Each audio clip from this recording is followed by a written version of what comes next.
Hey, you're back to dancing. Dancing in my chair, Chef. Whatever it takes. This is a new, like, I'm just like totally relaxed here. I think we were ready for a chat. I'm laid back. Hey Is that everybody. the chair that You're gonna knocks watch. you over though if you lean too far back? Just make sure to keep the Yeah. desk right there. Y'all are gonna watch me take a nap, virtually. I'll take over. Virtual napping. Maybe that could be a thing. Oh, you know there's a field where people are into that.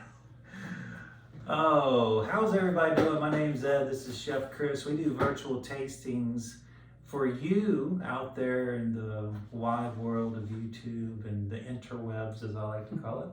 And for those of you that can't be here in person, right here on Thursday nights at Old North State Winery, we do 4 wines from around the world. We cover 200 wines a year. And we think it's important, even though we make our own wines, for people to understand all of the wines of the world. Chef Chris and I are a little bit mushy in the brain. We just had our final exams for our winemaking class yesterday, which took a lot out of us. But I just want to say, and I didn't feel like I had too much to begin with. So when you're pulling even more out. Yeah, we didn't have much to spare. The aquarium's empty up there. Right. We want to give a big shout out to Sarah and David, our professors, for putting up with us 2 degenerates this year. They're very patient. Trying to work 60, 70, 80-hour weeks through harvest, through lost staff, lost resources. Festival season, party season, and holiday still season. trying to maintain relationships with your family. It's been a really rough stretch, but when we added school to that on top of it, well, let's just say we weren't attendance-wise the best students, but we do have our heart is in the right place. We just can't get our body in the right place all the time. It was a juggle. Well, we made it happen. Made it work. Hopefully, We learned a lot. we learned an awful lot. We learned more than any degree on a wall would tell you that you learned. I mean, it's just, the actual functionality of things that we put to use immediately, which Immediately, and yeah. still are. And looking forward to next semester. Yeah. Okay. Keep the learning coming. Yep, I'm looking forward to getting back into school in 2030. We've been 30 years without. Why not wait another? Why not? Yeah. All right, so enough of our chit-chat dribble here. In your to-go boxes, you should have some delicious snacks to nosh on. And as you're doing that, you can reflect on this beautiful, delicious white wine from the Marche. This is a beautiful, we did the Pecorino from I remember that. Altavilla. And so this is Passerina. Now this is a similar weight and style, I would say, to Pecorino. Pecorino, it's got a little love out there. This grape is rather rare, comparatively speaking. It's an ancient grape. So, when we think ancient, we're talking more like thousands of years instead of hundreds of years, which a lot of varietals are relatively young compared to this, for sure. I'm always amazed that when I look at, the genetics and the lineage of a lot of grapes, and they're fairly recent, in the last 100 or 200 years. And so, whether they've been hybridized or just naturally, nature creates these hybrids. Mm-hmm. It's not just in the lab.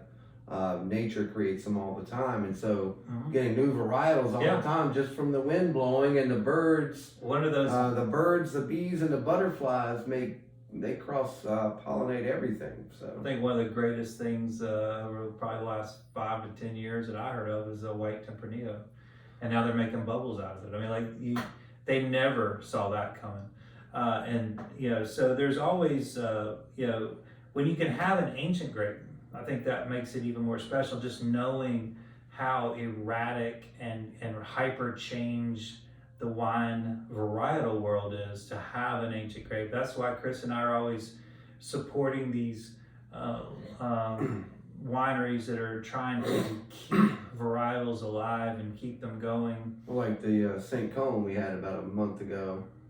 You know, they bought that winery that had those, you know, beautiful indigenous, wild, ancient grapes. And so cool. So Italy and Spain are big into that too. Yeah, absolutely. And so, you know, we love to support, love to tell that story. It doesn't have to be your favorite wine, you know, it just needs to be, it needs to be around. It needs to be around for the right dish and the right occasion. And that's why it's so important to have all these varietals, because they're all different, they all taste different. You know, you don't just keep your favorite things in life, you need to keep all the things, I think. I think that's important. Of course, I'm a sommelier and I want as many possible flavors as possible. And I would hope that everyone out there would want to experience everything that they can. I mean, life is about experience. So let's experience this beautiful wine. I did look into where the name of the grape came from. They named it after a sparrow because the sparrows love to eat these grapes. So makes sense. Yeah, so that's why they came up with that name. So beautiful chalky nose here, which I really dig this. You know, it kind of almost reminiscent of a maybe an Italian, no, sorry, a northern French wine. So on the nose, beautiful minerality. And then I would say, you know, if you're going to contrast this, which is far more similarities to Pecorino than contrast, but there's more tropical feeling on the notes.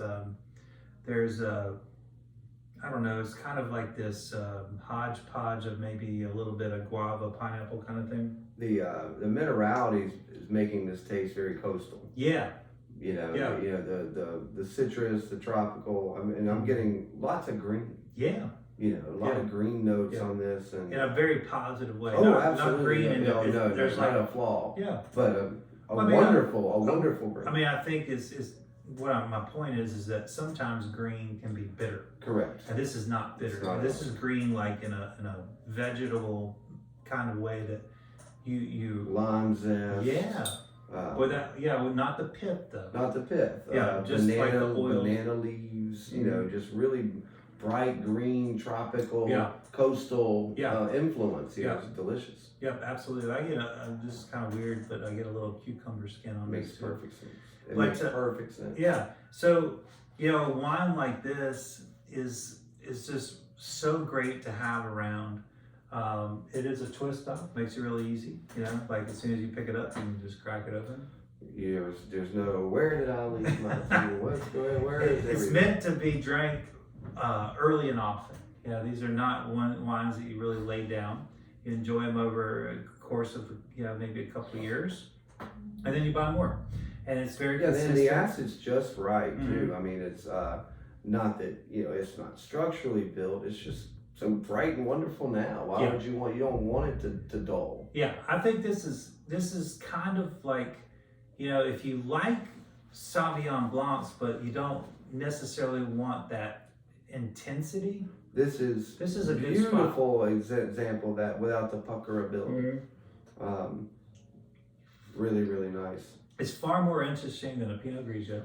Fruity but bone dry. You know, so you get like the appearance of sugar without sugar, because the fruit is so bright. It's absolutely. Really nice. That's one of the tricks of our little brains, and when we taste fruity things, and particularly when it has some weight. We're drinking this at above service temperature because we like to taste through it at closer to room temperatures to see if there's any flaws or hidden flavors. So Chef Chris and I are usually tasting at a warmer temperature. When this is cooler, it is a little bit even more bright. I bet so. But it does showcase a little bit more texturally when it's warm. So it's a little bit weightier. So if you're drinking this cold, it coats a little more. It doesn't just scoot down. Yeah, if you're drinking this cool, if you just, once you open it, maybe leave it on the table and see how it changes on the table. Because to me, that is a perfect example of how a quality wine drinks. A quality wine does not have to have a cold temperature. And it shouldn't. you should be able to enjoy anything at these temperatures, red or white. So it's really nice. Absolutely. So, Chef, what would you recommend? Well, we're gonna throw some rare seared tuna on this with feta and olives. Very nice. Because like I said, I'm getting coastal immediately. The minerality, the brightness, the citrus. Yeah. Just feels right. Mm-hmm. Man, I just got almost like a little hint of cardamom or something in there. Maybe So maybe coriander. coming through now. Yeah. I'm gonna say coriander. I think this would go great with Indian food. Well, no, I get the coriander for sure. That's a great call. Maybe even just the fawns of fennel. You know how that doesn't really have a big licorice taste, but it's herbaceous. Yeah. Very nice. Coriander, getting it. Delicious. But yeah, with a madras curry with this, or even a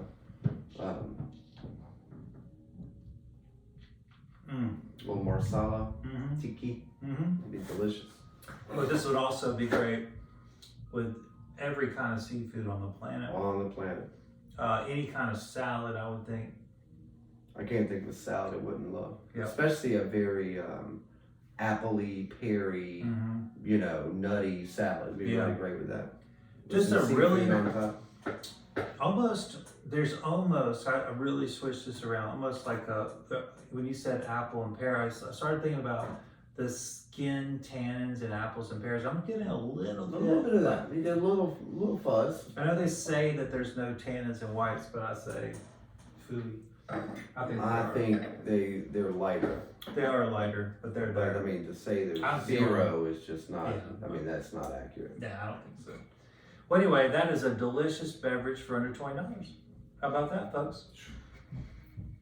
And our friends at Etruscan hooked us up with that. Bringing the thunder. Actually, both of these wines are from Etruscan.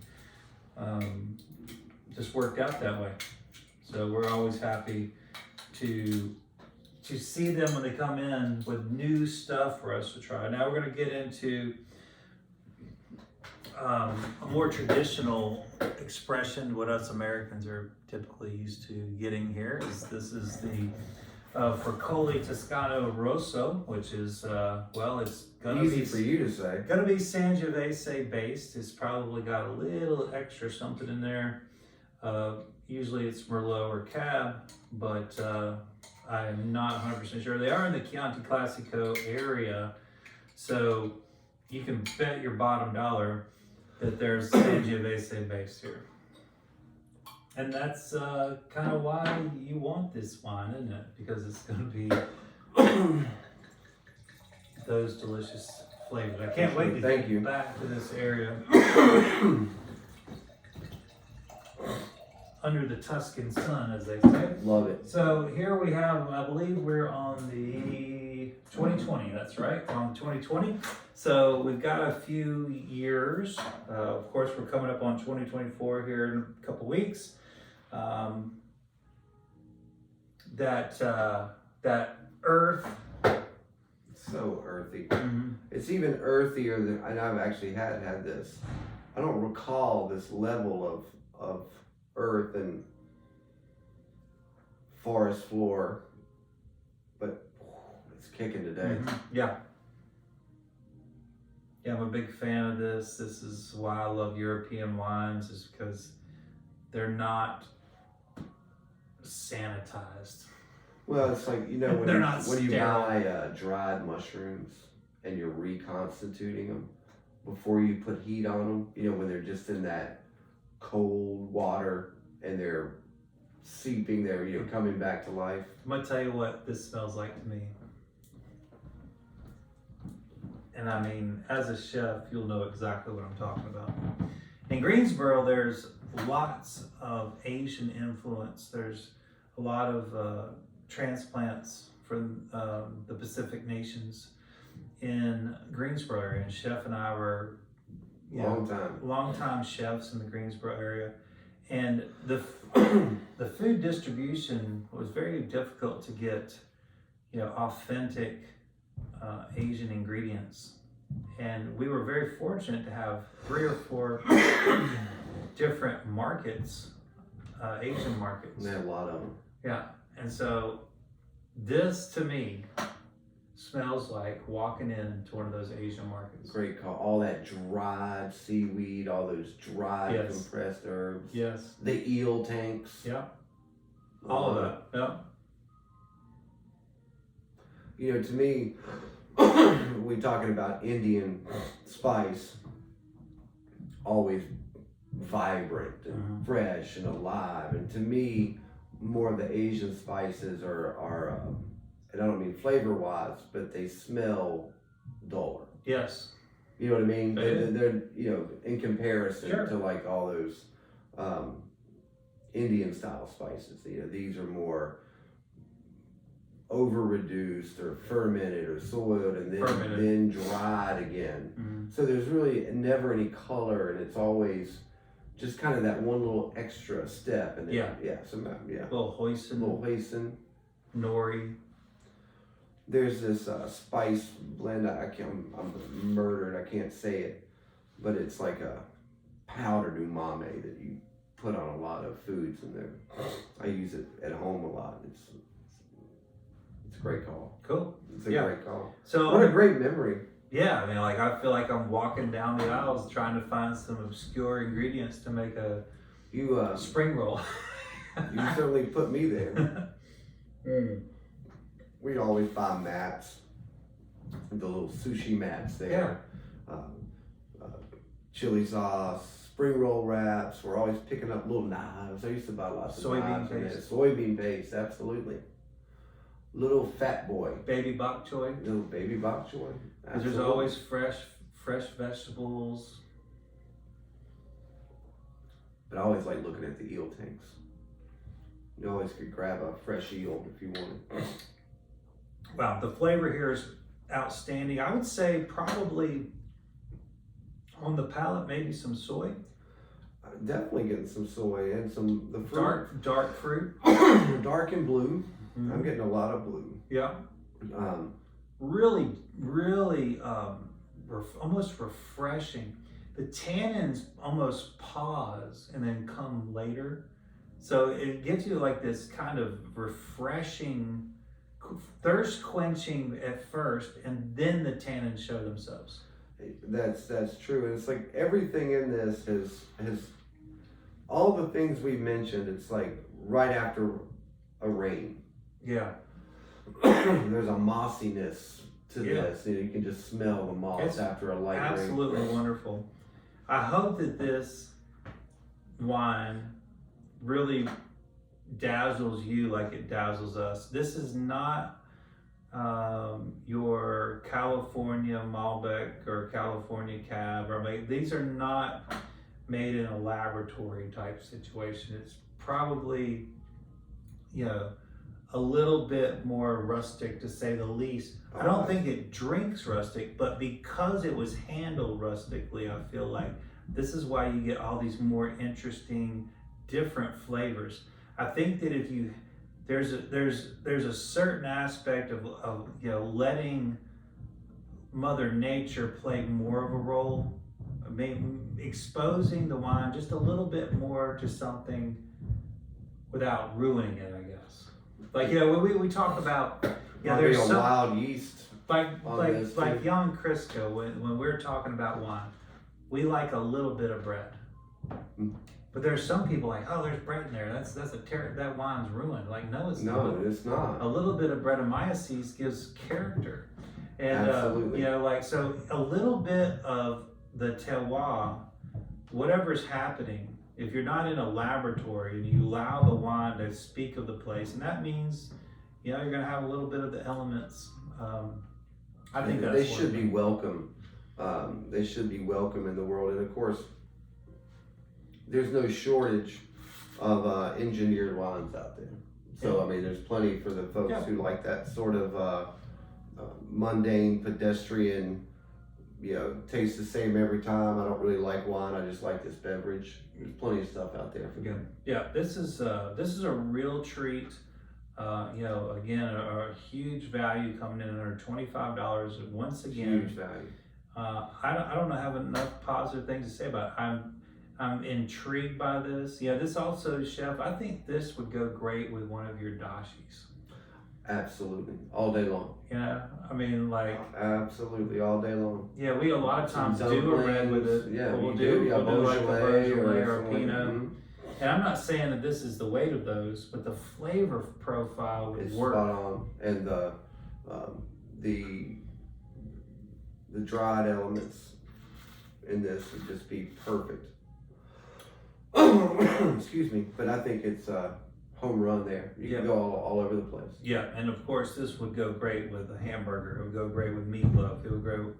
Yeah, when I got it would really transform meat, because we're thinking, because of this, a lot of the flavors that we're trying, we're kind of going left and right, but this would really transform just a pizza or a burger. Yeah, pizza. That's a great one. Pizza would be stunning with this, and you could, particularly I think if it had olives on it.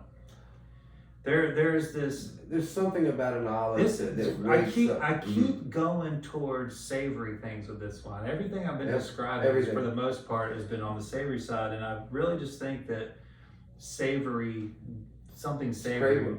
And with all the umami in this, it wants the acid of the tomato, it wants the richness of the fat in the dashi, even though it does have that. I mean, it's perfect. So we've talked about what we could do, what all you could do with it. What do you think you'll be doing? Well, we're going to do a Calabrian spice salumi. Yes.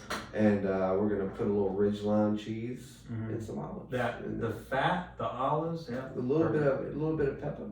Pepper, yeah. Yeah, that Calabrian pepper. It's great. And the pepper is. A lot of times when we talk about pepper, it's one of the most obvious things that you list. And to me, I'm just now getting around to the pepper. The pepper's definitely there. It's there. It's there in most wines. But we never just say pepper. Yeah. We're always like white pepper. Yeah. Pepper medley. You even brought out one day stale pepper, stale peppercorn. I mean, that was like, or stale grime. Right. Yeah. Brilliant one, by the way. But I mean, it's like when you're into food, I mean, there's 40 different kinds of dried and fresh and peppers from all over the world. Yep. So you really saying pepper doesn't really get down to it. It's like, which one? Yeah, exactly. Well, this is a brilliant wine. I know that the people out there that understand Italian wines, or actually just all wines, can have a real appreciation for how much this brings for the dollar, and aside from how much it costs, how great it is standalone without even judging the price. Right. I mean, I'm sad we have to talk about price. It's just such a fun wine to talk about. Yeah. And both of these are just absolutely wonderful. I want to thank Fracole and Altavilla for representing some of the great wines of Italy right here in North Carolina. And thanks to Truscan to bring it to us. I guess we better get back to it. We got about 1,000 people rolling in, so I can hear them. Yeah, there's beeping and knocking. Our phones have rung twice. People have knocked at the door. Like, there's panic in the restaurant. What's going but on? Y'all come first. So we did our video, and now we can, and we actually got to have a little sippy poo. It'll calm our nerves. Thank you all. This is going to make all the difference. Thank you all for all you do. Thanks for spending time with us today. We'll catch you next time with more wine.